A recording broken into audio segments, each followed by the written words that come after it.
안녕하세요, 여러분. 저는 올해로 결혼 8주년을 맞이한 곧 40을 바라보고 있는 워킹맘입니다. 세상에서 가장 말이 많은 3살 난 아들과 제 일을 세상 그 누구보다 지지해주는 든든한 남편과 함께 살고 있답니다. 여기 이 채널은 주변의 결혼 선배님들께 추천을 받아 처음 들어오게 되었는데요. 저처럼 결혼을 통해 겪은 다양한 사연들을 접할 수 있어서 금방 빠져들게 되었어요. 저처럼 결혼하시고 바쁘게 살아가시면서 고군분투하시는 결혼 선배님들이 여기도 참 많으시더라고요. 사연을 통해 항상 선배님들 지혜를 빌려 살아가고 있습니다. 결혼이라는 게 참 그런 것 같아요. 내 남편 하나 믿고 한 결혼이라 하더라도 사람과 사람 사이의 일이다 보니 시댁 식구들과 생각지도 못했던 일들로 부딪히기도 하고, 그래서 뜻밖의 마음고생을 하게 되기도 하고, 그 과정에서 나와 타인의 사고방식이 얼마나 다른지도 체감하게 되면서 말이죠. 어떤 것들은 생각보다 사소해서 이 정도 의견 차이야 가볍게 넘어갈 수 있는 문제도 있지만, 어떤 것들은 그런 가벼운 생각으로는 도저히 넘기지 못할 일들도 있고요. 제가 오늘 들려드린 사연은 후자의 것입니다. 저와 남편은 캠퍼스 커플로 연애를 시작했습니다. 남편이 저보다 1년 후배인데 처음 보자마자 제 눈에 쏙 들어서 제가 적극적으로 다가갔습니다. 제 성격이 워낙 솔직하고 감정을 감출 줄을 몰라서 아마 남편도 일찍이 제 마음을 눈치챘을 겁니다. 학교 다니는 내내 무난하게 연애하고 결혼도 아주 당연하게 지금의 남편과 할 거라고 생각했어요. 그런데 이 남자 직장까지 잡고 안정적인 환경이 되었는데도 불구하고 결혼 얘기를 꺼낼 생각을 안 하는 거예요. 자기, 내가 지금까지는 자기 회사 적응하고 바쁜 거 뻔히 아니까 잠자코 기다렸는데 혹시 나랑 결혼할 생각은 없는 거야? 나랑은 그냥 연애만 하고 싶어? 돌려 말하는 성격이 아니기도 하고 그럴 말재주도 없다 보니 그냥 돌직구로 물어봤습니다. 제 성격을 알면서도 결혼 얘기가 쉬운 것도 아니고 기다리다 못한 제가 대놓고 물었더니 남편도 많이 당황한 기색이었어요. 아니야, 무슨 그런 소리를 해. 손사래까지 치며 강하게 부정하는 남편을 보자 내심 안심이 되더라고요. 사실 남편이 그런 생각을 할 사람이 아니라는 거야 알고 있었지만 제가 결혼 생각이 없으면 또 몰라도 그간 결혼에 소극적인 태도를 보이는 남편에게 알게 모르게 마음을 다치지 않은 건 아니었나 봅니다. 남편은 제가 그렇게까지 생각하고 신경을 쓰고 있는 줄은 꿈에도 몰랐던지 제게 미안한 기색이었습니다. 자기가 속으로 그런 생각을 하고 있을 줄은 몰랐어. 그래, 이제 우리도 결혼 정년기인데 내가 아무런 액션이 없으니까 자기 입장에선 그렇게 생각할 수도 있겠네. 내가 좀 더 신경을 썼어야 하는데 섬세하지 못했어. 미안해. 그러더니 남편이 잠시 머뭇거리는 기색이었습니다. 문제는 자기가 아니라 나야. 정확히는 우리 집안. 그러고 보니 그동안 남편 입을 통해 남편의 집안 이야기를 이렇게 구체적으로 듣는 것이 처음이었습니다. 혹시 결혼을 진행하기에 치명적인 결함이 있는 집안이어서 그동안 결혼에 대한 이야기를 함구한 것일까 불안한 마음이 불쑥 올라왔습니다. 우리 아버지랑 형제들이야 묻어나신 편인데 어머니랑 재수 씨가 좀 별나. 그 후로 이어진 남편의 설명은 이러했습니다. 남편의 어머니, 즉 제 시어머니는 어릴 적에 정말로 찢어지게 가난하셨다고 합니다. 그냥 하는 소리가 아니라 말 그대로 하루 밥 벌어먹고 사는 게 매일매일이 전쟁일 정도로 찢어지게 가난한 거요. 저희 시아버지에게 시집 오실 때까지 내내 그러셨다고 합니다. 다른 잡곡이 섞이지 않은 순수한 쌀밥을 드셔보신 게 시집 오신 날 이후라고 해요. 그날 서러움에 통곡하는 시어머니를 달래느라 시아버지께서 아주 진담을 빼셨다는 이야기를 남편도 다 자란 후에야 뒤늦게 들었다고 합니다.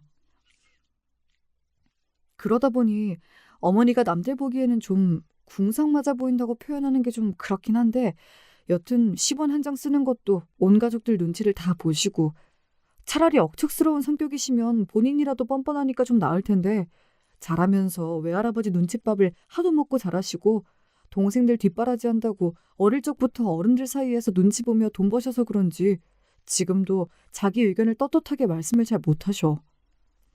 여기까지 들으니 남편이 왜 그동안 시어머니 얘기를 굳이 꺼내지 않았는지는 이해가 되었어요. 아무래도 콤플렉스가 많으신 자기 어머니 얘기를 쉽게 꺼내긴 힘들었겠죠. 하지만 제 입장에서는 이 정도는 조금 신경이 쓰이긴 하나 성격적으로 무슨 큰 결함이 있으신 것도 아니고 결혼 자체에 회의적일 정도로 문제가 되는 건가 싶기도 했습니다. 아이, 괜찮아. 어머님 입장에서는 자기 인생 열심히 사시느라 상처가 많으셔서 그러신 것 같은데 나 그런 걸로 문제 삼거나 할 사람 아니라는 건 자기도 알잖아. 알지.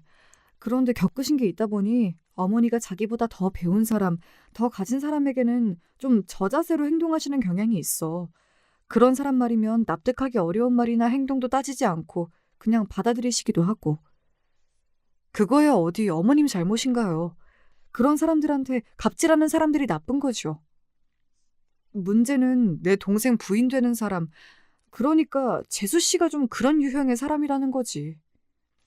그러니까 귀 얇고 자신보다 경제적으로 우위에 있는 사람에게 저자세인 시어머니에게 지금 손 아래 동서될 사람이 갑질을 한다, 뭐 그런 소리인 겁니까?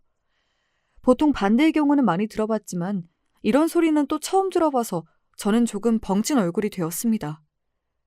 그러니까 지금 자기 말은 어머님보다는 자기 재수 씨한테 문제가 있다, 그 소리인 거지?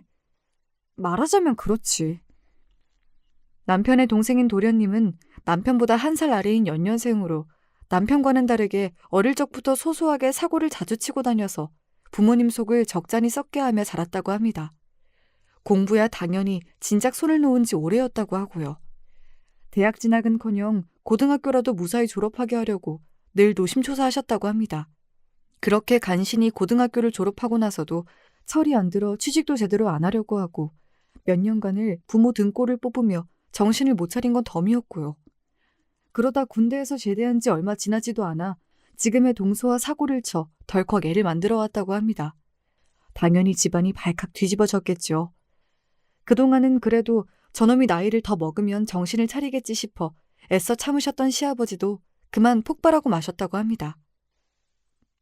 아버지 말씀으로는 제 자식이 생긴 상태에서도 제대로 밥벌이할 생각을 안 하면 저놈 사람 만들기는 그른 거라시면서 손자를 위해서라도 더 이상 받아주면 안 된다고 하시더라고. 내 생각에야 진짜 그러셔야 했는데 오히려 늦은 거지 뭐. 그렇게 도련님 내외는 무일푼으로 시아버지 댁에서 쫓겨났다고 합니다. 그래도 제 새끼가 생겼으니 정말로 정신을 차린 건지 도련님은 그 이후로 정비회사에 들어가서 지금까지 잘 다니고 계시다고 했습니다. 아들이 정신 차린 모습을 본 시부모님과도 다시 왕래가 이어졌다고 하고요. 지금은 정신 차리고 사신다니 잘 됐네 뭐. 근데 재수 씨가 뭐가 문제인 건데? 문제는 초기에 시댁으로부터 경제적 지원을 받지 못했기 때문에 동서의 친정, 즉 시부모님 입장에서는 사돈댁에서 둘의 신혼 월세집 보증금을 전적으로 해결해 주셨다는 겁니다. 동서 친정 입장에서는 번듯한 사위는커녕 월세집 보증금도 못 해주는 수준의 집안으로 딸을 시집 보낸 셈이 된 거죠. 물론 마음만 먹으면 그 정도 지원이야 못 해줄 집안 형편은 아니었지만 결과적으로 아들이 결혼하는데 아무것도 못 해준 모양새가 된 것만은 사실이라 상대방 집안의 눈길이 고울 리가 없었습니다. 거기다 동서의 집안이 시댁보다는 경제적인 형편이 조금 나았다는 것도 문제가 됐어요. 그렇다고 시댁의 형편이 안 좋다거나 한 편은 아닙니다. 하지만 시어머니 입장에서는 아들 장가가는데 변변히 해준 것도 없는 데다 상대 집안 형편이 자기 집보다 나은 집이다 보니 가뜩이나 소심한 양반이 이래저래 여러 가지 상황이 겹쳐지면서 사돈댁에 그만 더 주눅이 들고 마신 거예요. 그렇다고 해도 주변에서 잘 다독여드렸으면 상황이 그렇게까지 되진 않았을 텐데 영악한 동서는 단박에 시어머니 성격을 파악해버렸습니다. 시어머니 머리 꼭대기에 앉아 제 편할 대로 주무를 수 있다는 걸 알아버렸는데 동서는 그걸 포기할 성격이 못 되었습니다. 그렇게 사사건건 시어머니 하시는 일에 동서가 딴지를 걸기 시작하면서 시어머니의 동서 시집살이가 시작되게 되었다는 겁니다. 그 꼴을 보고 시아버지나 남편 입장에서는 부하가 치밀어 오르면서도 결혼 초기에 본인들이 박하게 구신 게 있으니 아주 뭐라고 하지도 못하시고 그 상태로 결혼한 지 10년 가까이 그렇게 지내셨다고 하니 시어머니는 이제 아주 동서의 아바타가 따로 없는 상태가 되었다고요. 그래, 그건 뭐 쉽게 꺼내기 어려운 얘기긴 하네. 아버지한테도 더는 참지 말고 따끔하게 한마디 하라고 말씀을 드려도 당신 아들과 며느리는 다르신지 쉽게 말씀을 못 하시기도 하고 내가 한 번은 너무 화가 나서 동생한테 뭐라고 한 적이 있었는데 이 괘씸한 놈이 제 잘못은 생각도 안 하고 저 결혼할 때 해준 거 없는 건 사실이지 않냐면서 오히려 제 마누라 역성을 드는데 한 대 올려붙이고 싶은 걸 겨우 참았어. 어머니야 내가 백날 그러시지 말라고 해도 애초에 통할 상대가 아니니까. 우리 집 상황이 이런데 이걸 자기한테 어떻게 말하고 어떻게 이런 걸 같이 감당해달라고 할 수가 있겠어. 나야 그런 사람들의 가족으로 태어났으니까 어쩔 수 없다고 쳐도 자기가 무슨 잘못이 있다고 이런 집에서 고생을 해야 해. 그런 생각이 드니까 염치가 없어서 차마 결혼 얘기를 꺼낼 수 없었어. 내가 다른 생각을 해서 그런 건 절대 아니야. 오해하지 마. 네, 듣고 보니 그저 평범한 집안보다야 골치 아플 일이 많아 보이긴 했습니다. 아마 제 친구가 시댁 상황이 저렇다는 얘기를 했으면 저라도 결혼을 다시 생각해보라고 말했을 것 같아요. 시어머니야 그렇다 치더라도 계속 만나야 할, 그것도 손 위도 아닌 손 아래 동서가 저리 설쳐댔는데 앞으로 스트레스 받을 일이 얼마나 많겠습니까? 하지만 당사자인 남편에게 무슨 결함이 있는 것도 아니고 고작 손 아래 동서 하나 때문에 이 결혼을 다시 생각하기에는 제가 남편을 너무 좋아했습니다. 까짓거 제 눈에 거슬리게 굴면 동서 하나 안 보고 사는 게 뭐 그렇게 큰일이겠나. 그때는 그런 안이한 생각도 했던 것 같습니다. 그래서 저는 남편에게 호기롭게 말했습니다. 괜찮아. 내가 자기랑 결혼하고 싶은 거지 뭐. 당신 재수 씨랑 가족하고 싶은 건 아니니까. 뭐 얼마나 대단한 사람인진 모르겠지만 나도 그렇게 호락호락한 사람은 아니잖아? 정 어이없게 굴면 그때 가서 그냥 남처럼 지내도 되고. 나 동서랑 싸운다고 모른 척하고 시댁 편만 들고 그럴 거 아니지 자기? 뭐 이쁘다고 그쪽 편을 들어주겠어. 나한테야 자기가 항상 제일 먼저지.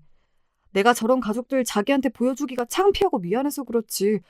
애초에 싸가지 없는 동생놈이나 그 재수나 나한텐 가족도 아니야. 그런 걱정이라면 안 해도 돼. 저와는 달리 말을 몇 번은 거르고 거르는 남편에게서 저 정도 평가이면 그간 얼마나 형속을 끓였을지 대충 예상이 되었습니다. 뭐 내가 좋아하는 내 남편이 내 편이라는데 저는 더는 무서울 게 없었죠. 그렇게 저는 불도저처럼 남편과의 결혼을 뚝심 있게 밀어붙였고 계획대로 차근차근 이루어진 결혼 준비는 이윽고 양가의 차례로 인사를 드리러 가는 단계로 넘어갔습니다. 그렇게 처음 만난 시댁 식구들은 면면이 참 개성이 넘치더라고요. 시아버지는 남편 말대로 점잖고 조용하신 분이었습니다. 남편이 시아버지의 얼굴이나 성격을 쏙 빼닮은 거였더라고요. 걱정했던 시어머니도 조금 낯을 가리시는 것 같긴 했지만 시종일관 상냥한 태도로 저를 대해주셨습니다. 시동생은 저에게 뭐 딱히 큰 관심은 없어 보였으나 학교 다닐 때 제법 놀던 사람들 특유의 가벼운 부침성은 있어서 첫 만남에 딱히 걸리적거릴 만한 행동은 하지 않더군요. 그렇다면 문제의 손아래 동서는 어땠냐고요? 좋게 말하면 태도가 당당해 보였고 뭐 보인 그대로 말하자면 남편의 이야기를 먼저 듣고 보아서 그런가 좀 건방져 보였습니다. 제가 손이 동서라고 해서 처음 보는 사람에게 손이 사람으로서의 권위를 보일 생각은 눈꼽만치도 없었으나 그걸 감안하더라도 동서의 눈빛은 어딜 보나 손이 동서가 될 사람을 보는 눈빛은 아니더군요. 마치 제가 손이 사람이라도 된 듯 저를 머리부터 발끝까지 평가하는 기분이었습니다. 마치 자기가 제 시험이라도 된 듯이 저를 쳐다보더라고요. 그간 시어머니를 제 입맛대로 휘두르며 이 집안에서 천방지축으로 굴어왔다더니 아직까지 제가 어떤 사람을 손이 사람으로 만나게 된 건지 상황 파악이 되지 않는 모양이었습니다. 뭐 어머님께는 저런 얕은 수작이 그간 통해왔는지 몰라도 저한텐 어림도 없죠. 그저 가소로운 눈빛에 생각보다 동서 때문에 복장 뒤집어질 일이 많진 않겠다 손으로 자신했습니다. 양가 상견례는 잘 마무리되었습니다. 저희 집에서야 워낙 제가 저희 남편을 좋아하니까 친정 부모님이 좀 어이없어 하시긴 하셨지만 그래도 딸내외가 사이 좋아 보여 기분 좋게 결혼을 허락하셨습니다. 더 미룰 것도 없이 결혼은 착착 진행되었습니다. 그렇게 바쁘게 결혼 준비를 하던 어느 날 시어머니께 연락이 왔습니다. 어머, 어머니, 어쩐 일이세요? 결혼 준비한다고 많이 바쁘지? 내가 일하는데 전화한 건 아닌지 모르겠네. 결혼 준비를 하며 시간이 날 때마다 자주 시댁에 들리면서 시어머니와도 마음의 거리를 좁히려고 노력해왔습니다. 아직은 낯을 많이 가리셔서 그런가 예비 며느리를 대하시면서도 시어머니께서 어려워하시는 게 저한테까지 느껴졌습니다. 그래서 더욱 뜻밖의 연락이었죠. 아니에요. 말씀하세요, 어머니.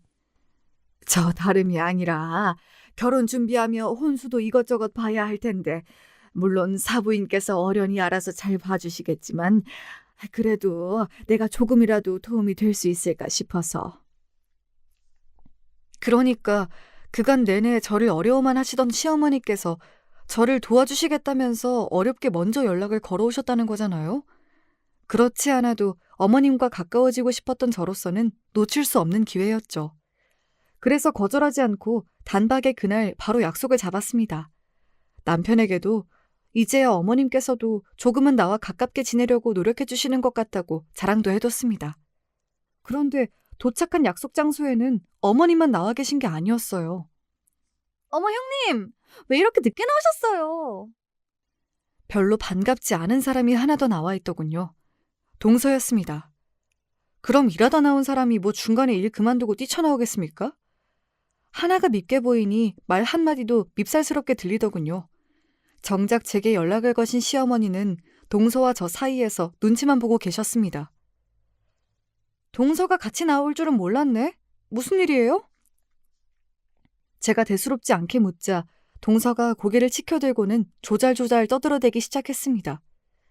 아, 그게 이제 결혼도 얼마 안 남았는데 예단이면 오며 준비할 게 많잖아요? 형님이 뭐 따로 결혼에 대해서 잘 알고 계시는 것도 아닐 테고 그래도 제가 결혼으로는 형님보다 몇 년 선배잖아요? 오늘 도와드리려고 어머님께 연락드리라고 했어요. 그러니까 처음부터 동서 사주를 받고 어머님께서 제게 연락하셨다는 겁니다. 정말 웃기지도 않아서. 집안 어르신도 아니고 손아래 동서한테 예단 주문을 다 받게 되니 뭐 이런 경우가 있나 싶어 코웃음도 안 나오더라고요. 제가 어이없어 하고 있든지 말든지 동서는 뭐가 그렇게 신이 나는지 혼자서 떠들어대더군요.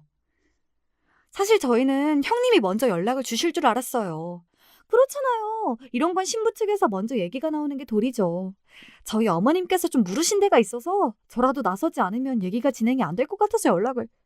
동서, 잠깐만. 신나서 떠들어대는 말을 제가 또 끊어버렸습니다. 제 말이 끊길 거라고는 상상을 못했는지 동서가 순간 당황하더라고요. 내가 지금 이 상황이 이해가 안 돼서 말이지. 먼저 내가 정리를 할 테니 말은 이따가 하고 좀 들어볼래? 거침없는 제 언사에 동서가 황당하단 표정을 지었습니다. 나 참, 황당해도 내가 황당할 일이지. 저가 무슨 저런 표정을 짓나 싶더라고요. 그러니까 내가 먼저 예단 얘기를 안 꺼낸다고 동서가 어머님한테 연락을 해서 지금 나를 불러냈다 이거잖아. 내가 이해한 게 맞지? 그런데 나랑 승혁 씨는 이미 우리 결혼을 최대한 간소하게 치르자고 얘기를 마쳤거든.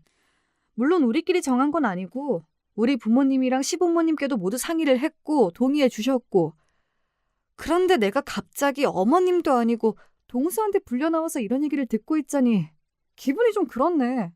말 돌릴 생각도 없이 직구로 때리는 제 말에 동서 얼굴이 불그락 푸르락 난리도 아니었습니다.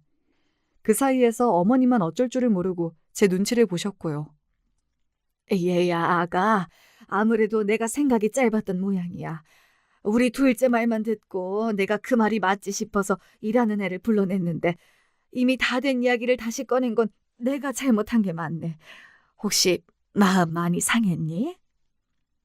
쩔쩔매며 제게 사과하시는 어머님 옆에서 제가 뭐가 분한지 주둥이가 대빨 나와 있는 동서 꼴을 보고 있자니 그동안 이 집구석이 어떻게 돌아갔을지 눈에 훤히 보이는 기분이었습니다. 이렇게 동서가 옆에서 제 선도 못 지키고 어머님을 찌르면 어머님은 달리 대꾸도 못하고 동서가 시키는 대로 따라오셨겠죠. 지금까지는 그렇게 지내왔을지 몰라도 저런 동서 얌체짓에 저까지 동참해줄 필요는 없는 거겠죠. 저는 어머님을 돌아보며 차분히 말을 이었습니다. 아니에요, 어머님. 아무런 생각이 없다가도 주변에서 이런저런 얘기가 들리다 보면 사람 마음이 그런 말에 기울일 수도 있는 거니까요. 너무 마음 쓰지 마세요. 그러고는 동서를 돌아보며 말했습니다. 그런데 동서, 어머님이야 동서가 말한 대로 하신 것뿐이지만 동서가 이러는 건 솔직히 좀 불편하네? 내가 동서보다 손이 동서로 들어갈 거라고 해서 동서가 굳이 내 말을 따라야 할 필요는 없는 거지만 그렇다고 해서 내가 동서한테 예단 얘기 들을 입장은 아니지 않아? 정작 어른인 아버님이나 어머님도 가만히 계시는데 손아래 동서에게 이런 이야기 듣는 건 좀 경우에 맞지 않은 것 같은데? 어떻게 생각해? 제가 뭐 틀린 말 한 것도 아니고 저쪽에서 먼저 경우 없게 나온 건데 저도 할 말이 없겠지요. 동서가 얼굴을 붉히더니 짜증인지 변명인지 모를 말을 쏟아내었습니다. 아니, 그거야. 저는 먼저 이 집에 시집와 있었고 형님이 늦게 들어오시는 입장이니까 이 집 가풍도 잘 모르실 거고 저도 결혼 선배된 입장에서 조언을 하겠다고. 그거야말로 불편한 얘기네. 집안 어른이신 어머님이 옆에 떡하니 앉아 계시는데 동서가 할 만한 말은 아니지 않아? 그럼 얘기가 나왔으니 나도 하나 물어보자. 집안 가풍을 잘 알아서 먼저 예단 얘기를 꺼냈다고 하는데 우리 의견은 예단을 생략하자는 쪽이지만 가풍이 정 그렇다면 따르지 못할 이유도 없어. 먼저 이 집에 시집온 입장이라니 묻는데 그럼 동서는 예단을 어느 정도나 해가지고 왔을까? 나도 알아야 참고를 해서 진행을 하지. 제 말에 동서 얼굴이 그야말로 금방이라도 터질 것 같았습니다. 예단은 무슨 예단이에요. 애부터 덜컥 가지고 나타나선 그 자리에서 쫓겨나서 저희들끼리 혼인신고만 하고 살았는데 예단을 해왔을 턱이 있습니까? 그러니까 저는 제 할 도리 제대로 다 하지도 않아놓고 제 손이 동서를 맞이한답시고 시작부터 동서 시집살이를 시킬 요량이었다 이거겠죠. 하지만 누울 자리를 보고 다리를 뻗었어야죠. 제가 그렇게 만만한 사람이 아닙니다. 아니, 저는 그러니까 해온 게 없는데 무슨 할 말이 있겠습니까? 말까지 더듬는 동서를 보며 속으로 코웃음을 쳤습니다. 동서, 나는 형제가 없이 나 혼자 자라서 비록 결혼을 통해 만난 사이라곤 해도 동서하고는 정말 자매처럼 잘 지내고 싶어.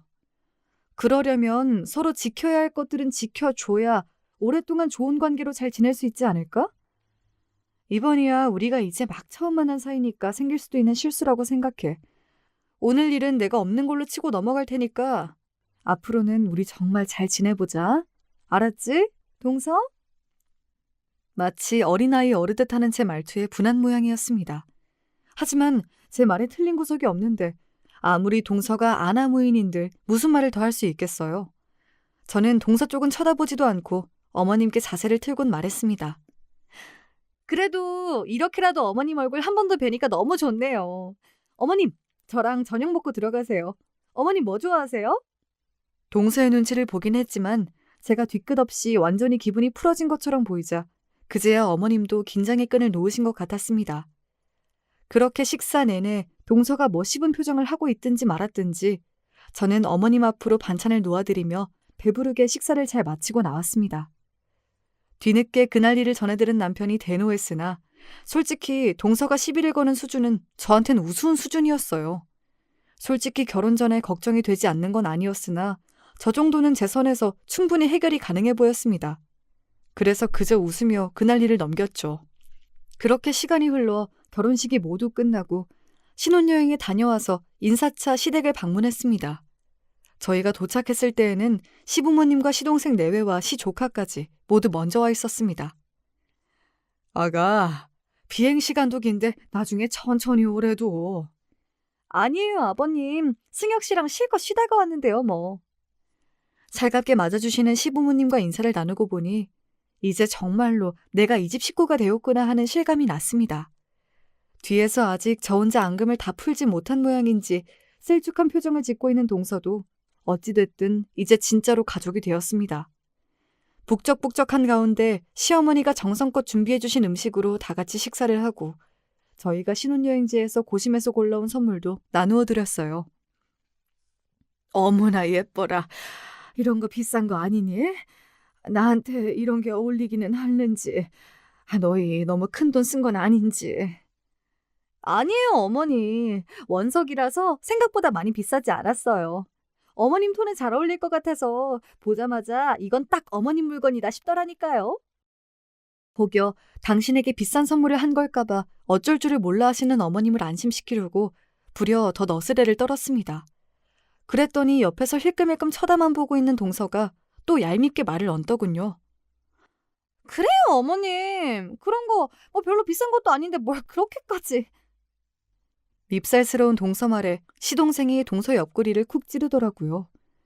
부부가 서로 똑같이 더 나을 것도 없는데 결혼 전에 저희 남편이 하도 으름장을 놔서인지 아직까진 그 약발이 떨어지지 않은 모양이었습니다. 동서 말에 저희 남편은 물론이고 시아버지의 눈초리도 곱지가 않더라고요. 하긴 그렇게 제 부인 괄시하고 우습게 보는 며느리가 예뻐 보이는 게 더 이상한 일이겠지요. 조금만 영리했어도 제가 시댁에서 입지를 세우는 게 쉽지 않았을 텐데. 새치 혀로 주변 사람들을 모조리 적으로 만드는 동서도 참 어지간한 사람이다 싶었습니다. 그런 와중에도 어머님께서는 제가 선물한 목걸이가 정말 마음에 드시는 모양이신지 연신 목걸이를 만지작거리시는 게 꼭 소녀 같으시더라고요. 어려서부터 고생을 많이 하셔서 제 물건 갖는 재미를 모르고 사셨다던 남편 말이 떠올라 괜히 더 마음이 이상했습니다. 그 이후로도 목걸이를 만지시던 어머님 모습이 종종 떠오르곤 했던 건 그래서였나 봅니다. 신혼여행에서 돌아와서는 그동안의 공백을 메꾸느라 바쁘게 직장 생활을 한 탓에 한동안 시댁 식구들 볼 일이 생각처럼 많진 않았습니다. 남편도 사정은 마찬가지라서 바쁘게 직장 다니랴 신혼생활에 새로이 적응하랴 그렇게 또 시간이 손살같이 흘러갔습니다. 시부모님과 시동생 내외를 다시 본 것은 시아버지 생신 때문이었습니다. 결혼 후 처음으로 맞는 시아버지의 생신인 만큼 용돈의 선물까지 제법 신경을 많이 써서 준비했어요. 그렇게 시아버지 생신이 끼인 주말, 온 시댁 식구들이 다시금 시댁으로 모여들었습니다. 저희 신혼여행 다녀온 이후 인사를 드리러 간 이래 통화를 제외하고 직접 얼굴을 뵙는 건 처음이었어요. 아버님, 생신 축하드려요. 고맙다, 아가. 바쁜데 주말이라도 쉬어야 하는데 여기까지 다 와주고. 너희들이야 힘들겠지만 식구 하나 더 늘었다고 네가 오니 집안 분위기가 더 환해지는 것 같구나. 말씀도 참 어쩜 저렇게 다정하게 하시는지. 기분이 좋아져 활짝 웃고 있는데 구석에서 동서가 입을 삐죽대는 게 보였습니다. 제가 시아버지와 잘 지내는 게 질투가 나는 건지 그저 제 꼴보기가 싫어 심술을 부리는 건지 그 속은 알 수 없었습니다만 시아버지와 잘 지내고 싶었으면 진작 좀 착하게 굴 일이지요. 괜히 저한테 불똥 튀기는 것은 저도 반갑지 않아서 서둘러 시댁으로 들어갔습니다. 부엌으로 들어갔더니 어머님께서 음식을 어찌나 많이 하셨던지 저희 시댁 잔치가 아니라 온 동네 잔치를 해도 될 것 같았습니다. 세상에 어머님! 이걸 혼자서 다 하셨어요? 내가 하던 가락이 이런 것뿐이라 이 정도 하는 건 거뜬해. 일부러 많이 했으니까 새아기 너도 가면서 많이 싸가지고 가. 맛이야 볼품 없겠지만은 그래도 너희 둘 다 일하느라 바빠서 밥해 먹기도 힘들 텐데 먹을 만은 할 거야. 시어머니는 겸손하게 말씀하셨지만 아닌 게 아니라 정말로 음식이 너무나 먹음직스러워 보였습니다. 무슨 말씀이세요, 어머니? 누가 보면 무슨 한정식 집인 줄 알겠어요. 우리 어머니 솜씨가 이렇게 좋으신 줄은 또 몰랐네.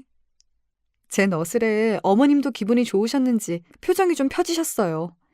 처음보다는 많이 나아지셨지만 그때까지도 어머님은 저를 조심스럽게 대하신다는 게 느껴졌었거든요. 아무래도 자기가 조건이 좋아서 더 어려워하시는 것도 있는 것 같아. 우리 집에 대학 나온 사람은 나랑 자기가 유일하거든. 평소에도 있는 집 사람 많이 배운 사람 어려워하시니 당신 며느리가 고학력자인 것도 괜히 많이 배우지 못한 자기 때문에 나 책 잡힐까 봐 괜히 안 해도 되는 걱정을 하시는 것 같아. 아직도 저를 편치 않아 하시는 시어머니 때문에 속상해하는 제게 남편이 해준 말이 떠올랐습니다. 무슨 대학 나온 게 대단한 벼슬도 아니고 정말이지 안 하셔도 되는 걱정을 하시는 것 같아 속상한 마음이 들었지만 제게 큰 문제가 아닌 일이라도 어머님께는 상처가 되는 일일 수도 있기에 평소 제 성격처럼 시원하게 터놓고 얘기를 하기도 쉽지 않더군요. 그러던 차에 저희를 챙겨주시겠다며 먼저 어머님께서 다가오려고 하시는 것 같아서 기분이 좋아졌습니다. 내가 너희들에게 뭐라도 좀 해주고 싶긴 한데 내가 재주가 이런 것뿐이라서. 어머니 말씀에 갑자기 제가 건네드렸던 저희 신혼여행 기념 선물이 생각이 났습니다. 비단 그것 때문만은 아니었겠으나 그러니까 어머님 딴에는 저희에게 감사 인사로 보답을 하시는 거였겠죠. 참 어른에게 할 말은 아니었지만 그렇게 생각하니 어머님이 좀 귀여워 보이기도 했습니다. 그때 동서가 부엌으로 쓱 들어오더군요. 그래요 형님, 많이 싸가지고 가세요. 여기 비싼 반찬 많네. 어머님 정성에 감동하고 있던 차에 동서가 찬물을 끼얹었습니다. 아니, 반찬이 많으면 많지. 갑자기 비싼 반찬 얘기는 뜬금없이 왜 나오는 건지. 어디서 말 기분 나쁘게 하는 학원이라도 다니는 건가 싶었습니다. 이제는 동서의 저런 밉살스러운 말투에도 적응이 됐던 차라 그러려니 하고 대꾸도 하지 않고 넘어갔습니다. 아버님 생신은 화기애애한 분위기 속에서 잘 치러졌습니다. 정성껏 준비한 선물도 잘 전해드렸습니다. 시동생네도 선물을 준비해왔더라고요. 저희가 준비한 선물을 보더니 순간 동서가 표정을 굳혔습니다. 대충 보아도 저희 선물이 동서네가 준비해온 선물보다 더 좋아 보이긴 했습니다. 거기에다 저희는 용돈까지 얹어드렸으니 상대적으로 자기가 준비한 선물이 작아 보여서 기분이 별로 좋지 않나 싶었습니다. 동서와 시동생이 얄밉기야 했지만 그래도 미리 한 번쯤 상의를 하는 게 좋았을까 뒤늦게 조금 마음에 걸리긴 하더라고요. 저쪽에서 먼저 저희에게 시비를 거는 게 아니면 굳이 나쁘게 지낼 마음이 있는 건 아니었으니까요. 식사를 마치고 과일을 준비하고 있는데 슬쩍 옆으로 온 동서가 말을 붙였습니다. 그래도 결혼하시고 처음으로 맞는 아버님 생신이어서 그런가? 형님 댁에서 좀 무리를 하신 모양이에요? 그래, 어쩐지 한 번은 걸고 넘어질 것 같더라 싶었습니다. 이 문제는 저도 뭐 썩 잘했다는 생각은 안 들어서 굳이 받아치지 않고 넘어가기로 했습니다. 그렇지 뭐.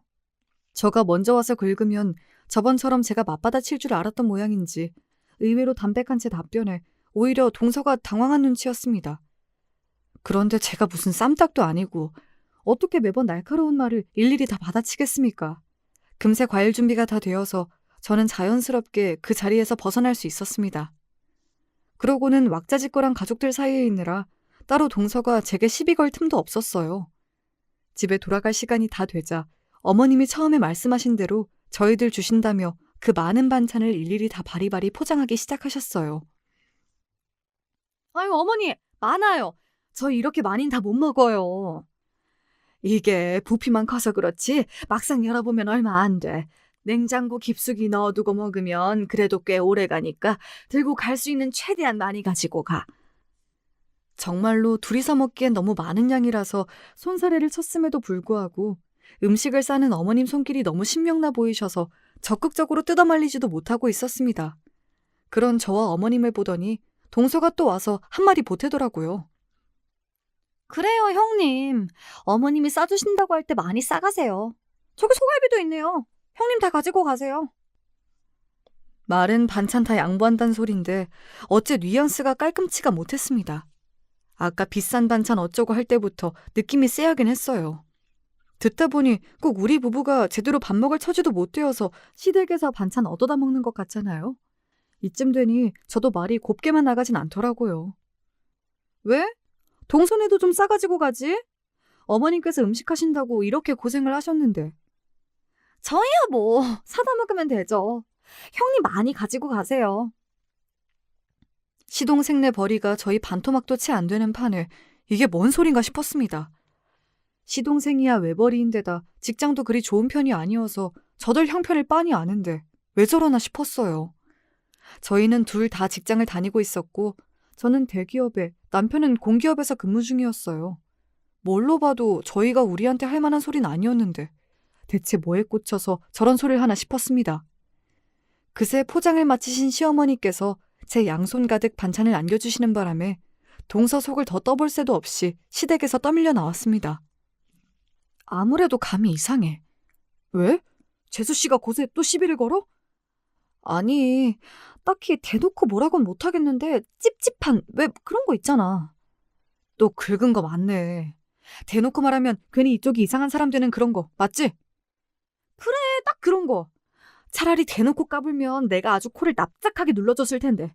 아, 진짜 왜 또 저러나 몰라. 상대하지 마. 저런 인간들은 상대를 안 해주는 게 최선이야. 그래도 싸움을 걸어오면 어떻게 상대를 안 하고 넘어가나요? 오늘이야 애매해서 그냥 넘어갔다 쳐도 다음에도 저렇게 요상하게 나오면 진짜 가만 안 둔다 속으로 다짐했습니다. 동서 속내는 머지않아 금방 드러났습니다. 시할머니 제사며 친척 모임이며 얼굴을 볼 일이 있을 때마다 동서가 제 속을 긁으려고 드니 티가 나지 않으려야 안 날 수가 없었죠. 어머, 형님! 사회생활 하시는 분이 피부가 너무 까칠하시다. 저 아는 피부과 소개시켜드려요? 아, 형님한텐 좀 부담되시겠구나. 형님, 구두 이거 너무 오래 신으신 거 아니에요? 남들 보는 눈도 있는데 우리 형님이 참 검소하시구나. 우리 형님이 얼마나 알뜰한 분이시냐면 시집 오실 때 뺄 건 싹 빼고 예단까지 빼셨다니까요? 얼마나 알뜰하신지 우리 형님 참 잘 사실 거야. 예, 이쯤 되니 눈치 못 채는 게 바보일 지경이었습니다. 그러니까 제가 결혼 직전에 예단으로 제게 무안을 준 것을 두고두고 마음에 담아두고서는 저 혼자 예단 해오기도 빠듯한 집안딸로 저를 단정지어버린 겁니다. 도대체 어쩌다 저런 멍청한 결론에 다다른 건지 이해가 안 될 지경이었어요. 아니, 단순하게 덧셈 뺄셈만 할 줄 알아도 저희 집 수입이 자기네보다 많다는 건 금방 나오지 않나요? 이건 저희 친정이 무슨 빚쟁이라도 된다고 알고 있지 않은 이상 나올 수가 없는 결론이었습니다. 사고방식이 어이가 없다 못해 황당하다 보니 아예 화도 나지 않더라고요. 일단 사실이 아니기도 했고 저 혼자 소설을 쓰고 자빠져 있는 꼴을 보자니 뭐 보는 재미가 아주 없는 것도 아니더라고요. 동서가 저럴 때마다 어머님만 중간에서 제 마음이 상하지 않을까 어쩔 줄을 몰라 하셨습니다. 그래도 저게 그간 눈치라는 게 손톱만큼은 생긴 모양인지 저 싫어하는 티가 팍팍 나는 제 남편과 시아버지 앞에서는 또 제 딴엔 자제하는 것 같더라고요. 그래 뭐 먹고 사는 거야. 누구나 다 힘들지. 그래, 너는 떠들어라. 딴 생각을 하며 심드렁하게 대꾸했습니다. 저 뻔뻔한 성격에 돈 해달라고 들러붙지 않는 게 다행이려나 하는 생각까지 했으니 저 정도는 타격감도 없었습니다. 뭐 제가 제 입으로 말한 것도 아니고 제 멋대로 한 오해를 제가 굳이 풀어줘야 할 이유도 없었고요. 아가, 너무 마음 쓰지 말거라. 작은 애가 저런 부분에 조심성이 없어서 저런 부분은 내가 지적을 해서 고치도록 도와줘야 하는데 배운 것 없는 늙은이 말이 무슨 힘이 있겠어. 동서가 설치고 다닌 탓에 괜히 시어머니까지 이상한 오해를 하시는 것 같아 그게 좀 신경이 쓰이긴 하더군요. 어머니, 저 그런 걸로 기분 안 상해요. 그리고 저 잘 벌어요. 필요 없는 물건 잘 안 사는 것 뿐이지 그 사람이랑 저랑 잘 먹고 잘 살고 있으니까 이상한 오해하시면 안 돼요. 알았다며 고개를 끄덕이는 시어머니 표정이 영 석연치 않았지만 거기서 해명을 더 늘어놓는 것도 웃기잖아요. 괜히 맘 쓰이는 자식이 된 것 같아 좀 떨떠름했습니다. 그렇게 동서와는 여전히 대면대면한 채로 결혼한 지 어느덧 5년 차에 접어들 무렵 드디어 저희 부부가 바라마지 않던 소식이 찾아왔습니다. 바로 저희 첫 아이 임신 소식이었죠. 양가 부모님 어느 누구라 할 것 없이 모두 기뻐서 어쩔 줄을 몰라 하셨습니다. 제가 자궁이 약한 편이라서 이번에도 해를 넘겨도 아이가 들어서지 않으면 시험관 시술까지 생각하던 중이었어요. 다들 한마음으로 기뻐해 주신 탓에 민망한 마음이 들면서도 저 또한 너무나 행복했습니다. 시부모님 역시 기쁨을 감추지 못하셨습니다.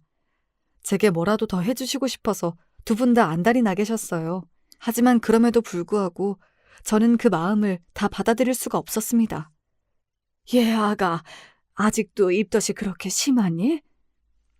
예, 임신을 확인한 지 얼마 되지 않아 시작된 입덧이 꽤 심했습니다. 정말 심한 날은 물도 한 모금 제대로 넘기기 힘들었어요. 가리는 것 없이 평생을 잘 먹어왔던 제 입장에서는 고역도 이런 고역이 없었습니다. 날이 다르게 살이 내리는 제 모습에 시댁 친정 가실 것 없이 걱정이 쏟아졌지요.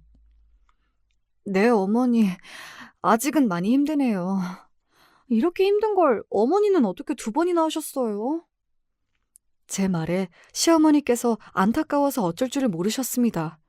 얼른 입덧이 끝나야 몸보신이라도 시킬 텐데 발을 동동 구르시는 시어머니를 보며 그간 저를 어려워하셨더라도 제게 애정이 없는 건 아니셨나 보다 싶어서 마음의 위안이 되었습니다.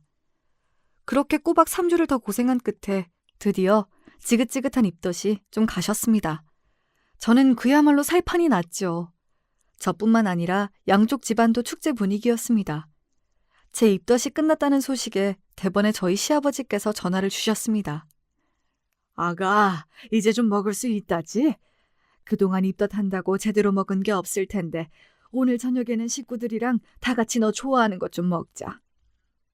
그동안 제가 말라갈 때마다 애를 태우신 시부모님을 봐왔기에 그저 말씀만도 감사했습니다. 바로 그날 저녁에 시댁 식구들과 한우 전문점에서 저녁 식사 약속이 잡혔습니다.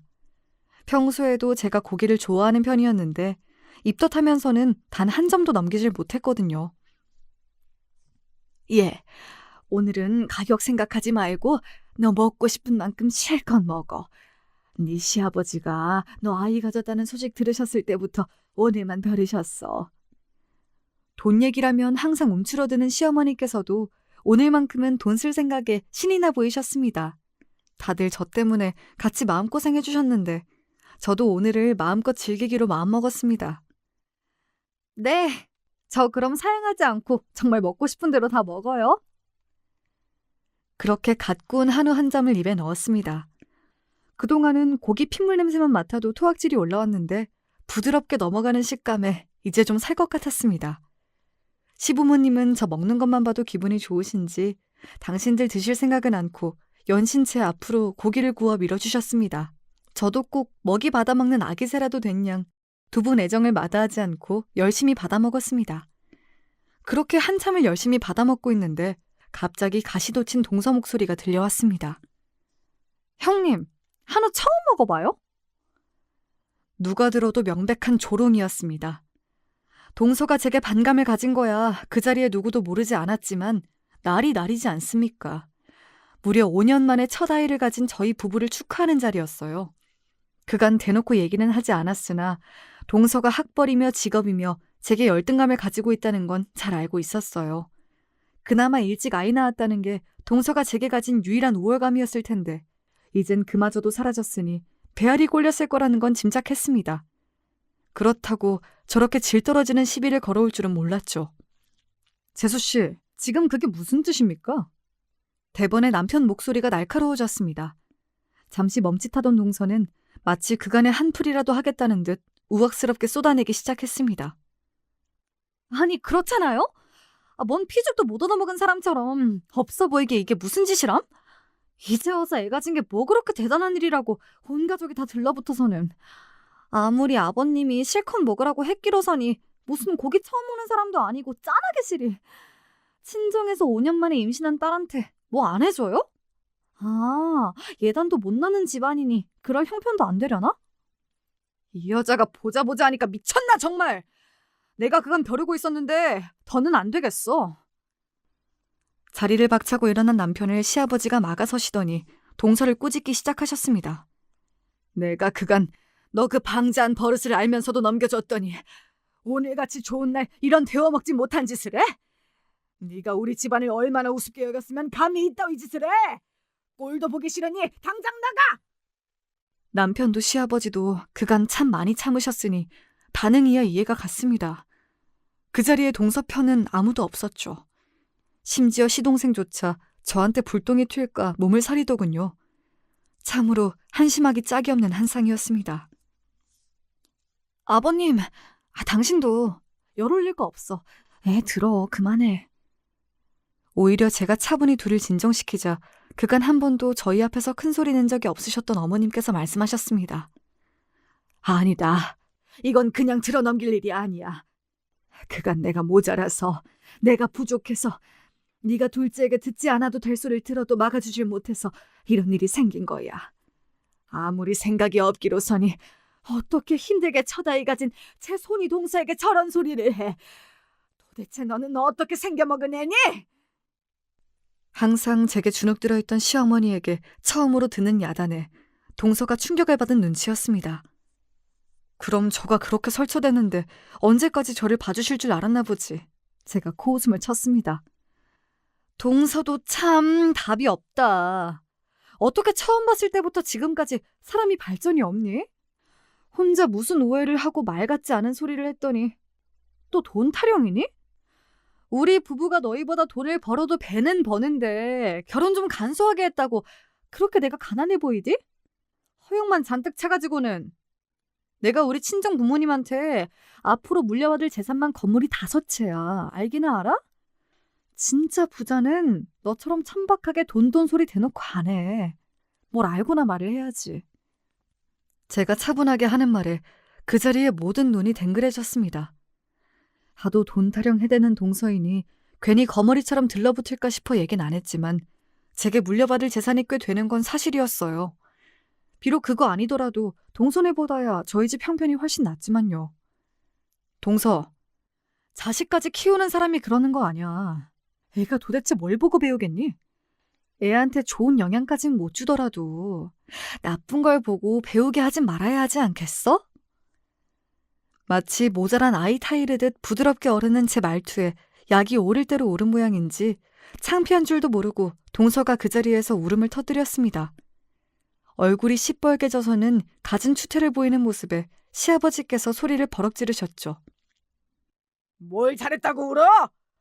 네 놈도 네 처가 저 모양인데 입국 닫고 있으면 그만이냐? 내 도저히 열이 뻗쳐서 네 놈들 더는 못 보고 살겠다. 앞으로 야금야금 빼먹던 지원도 전부 끊을 테니 그런 줄 알고 앞으로 2번 다시 손 벌릴 생각 마라! 네, 그간 시집 올 때 집 안 해줬다는 핑계로 시어머니를 구슬려 이리저리 빼먹은 돈이 적지 않다는 걸 시아버님은 물론이고 저희 부부까지 다 알고 있었습니다. 저희가 아는 것까진 모르셨는지 시어머니는 뜨끔하신 것 같았지만요.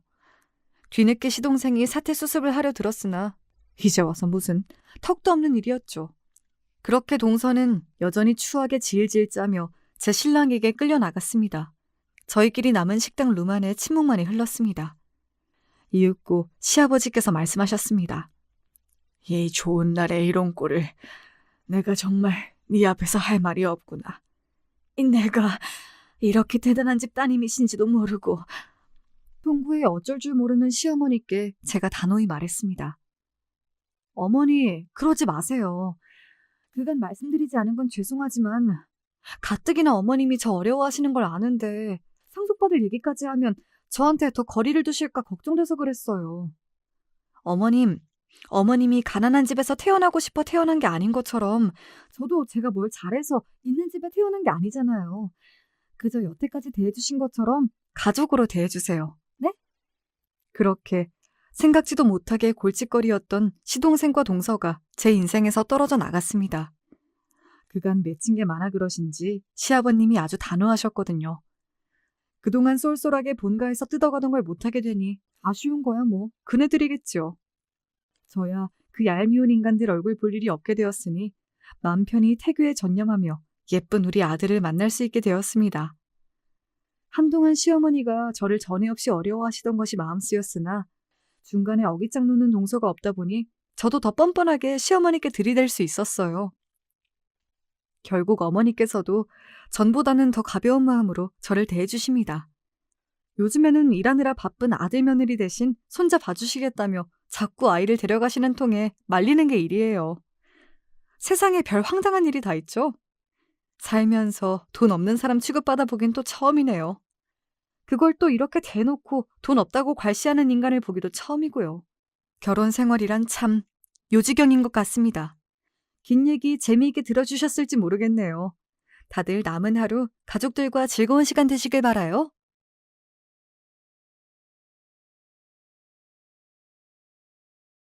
안녕하세요. 제 일상의 활력소이자 정겨운 친구 같은 존재 사연에 빠지다 채널에 저의 이야기를 한번 전송해봅니다. 넉넉하진 않아도 부족하지 않게 살던 집이 바로 제 친정이었어요.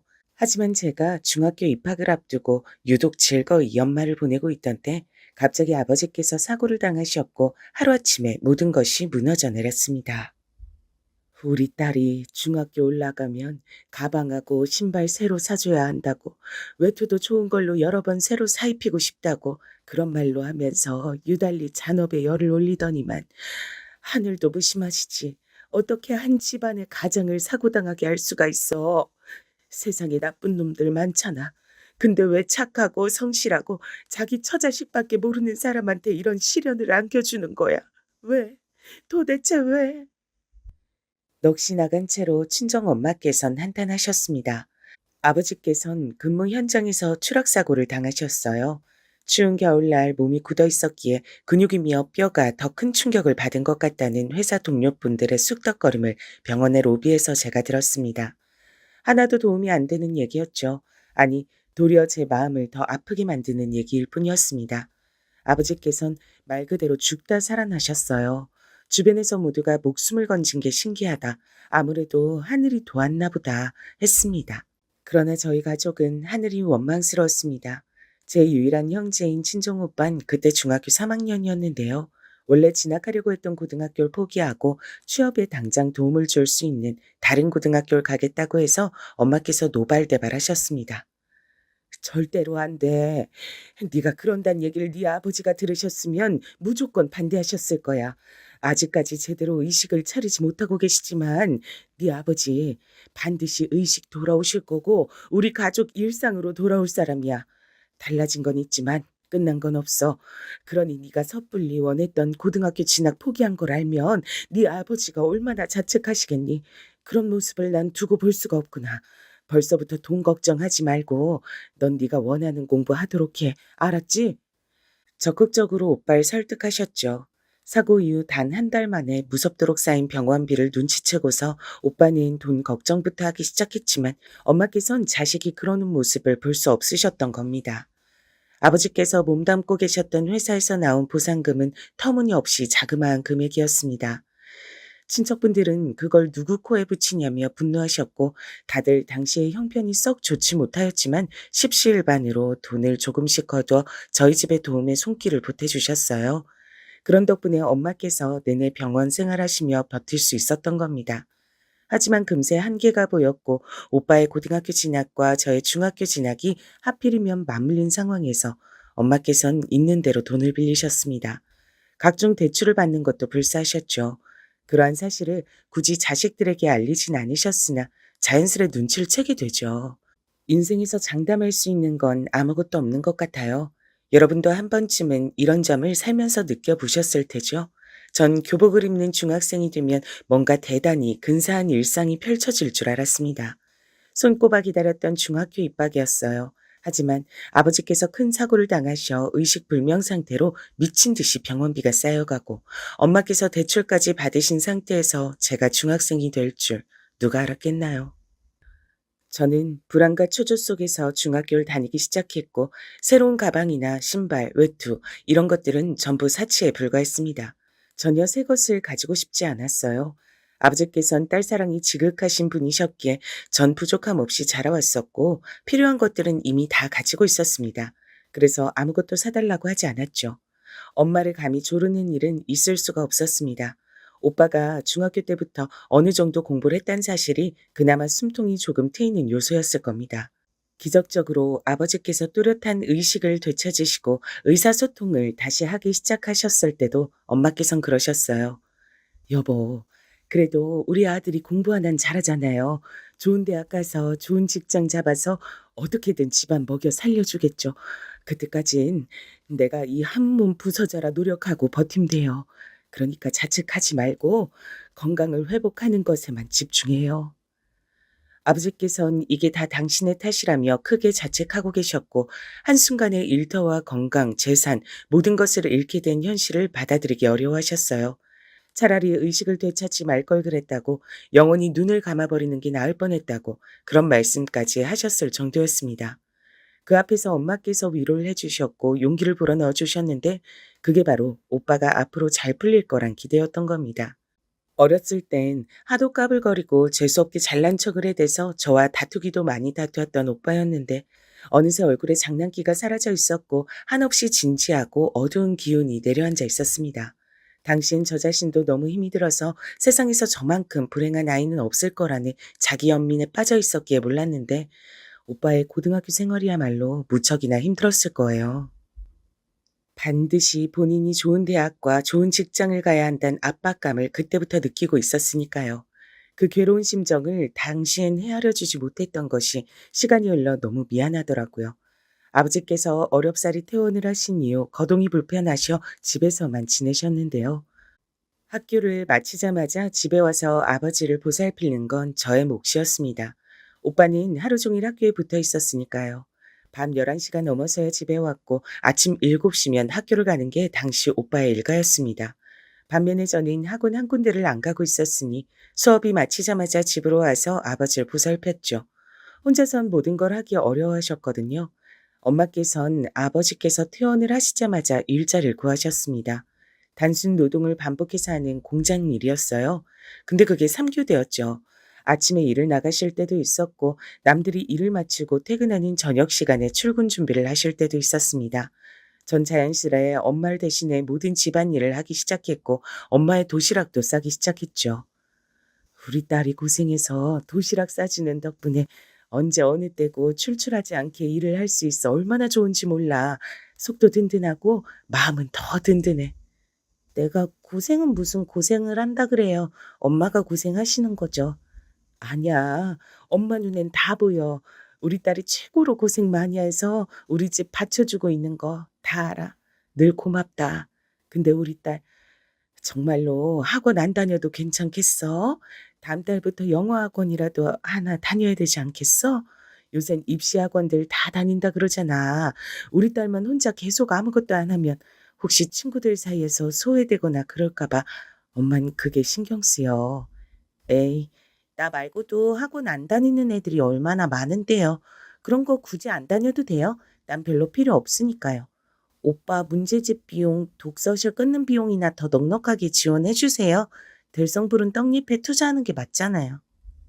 저도 모르게 그런 식으로 말을 해버리고 말았을 때 엄마께선 놀라고 씁쓸한 얼굴이 되셨으나 반박하진 않으셨습니다.